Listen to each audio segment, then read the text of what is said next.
Coba bayangin, kamu bangun tidur di suatu pagi, suasana di luar anehnya sepi banget. Nggak ada suara klakson motor, nggak ada suara tetangga nyapu, nggak ada tukang roti lewat.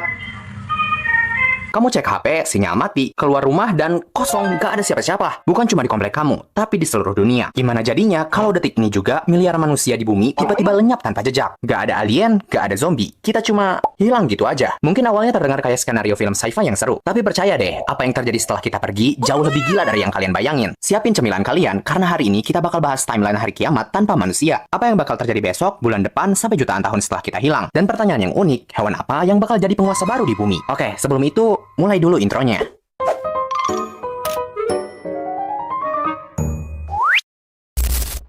Oke, mari kita mulai dari beberapa jam pertama. Karena manusia hilang tiba-tiba, dunia bakal langsung kacau balau. Pesawat yang lagi terbang bakal jatuh karena autopilot akhirnya kehabisan bahan bakar. Kereta api dan mobil yang lagi jalan bakal tabrakan di mana-mana. Tapi yang paling kerasa adalah kegelapan. Pembangkit listrik kita itu butuh manusia buat beroperasi. Dalam hitungan jam sampai beberapa hari, suplai batu bara dan gas bakal habis. Turbin angin berhenti, panel surya tertutup debu, dan lampu di seluruh dunia bakal mati. Kecuali mungkin di beberapa bendungan hidroelektrik yang bisa bertahan beberapa bulan. Hari ketiga sampai seminggu kemudian, ini mungkin fase yang paling sedih. Hewan peliharaan kita yang kekunci di dalam rumah bakal mulai kelaparan. Kucing mungkin masih bisa cari celah buat kabur dan survive. Tapi anjing ras kecil kayak pug atau chihuahua, maaf banget, kemungkinan besar mereka nggak akan selamat. Miliaran sapi, ayam, dan babi di peternakan juga bakal bernasib sama karena sistem pemberian makan otomatisnya mati. Tapi ancaman terbesarnya bukan itu. Sekitar 1 bulan kemudian, sistem pendingin di ratusan reaktor nuklir di seluruh dunia bakal menguap karena nggak ada listrik. Hasilnya, ledakan nuklir beruntun yang skalanya jauh lebih parah dari Chernobyl. Awan radioaktif bakal menyebar, membunuh banyak hewan dan tumbuhan di sekitarnya. Seolah-olah sebelum kita benar-benar pergi, kita masih ninggalin kado perpisahan yang beracun buat bumi.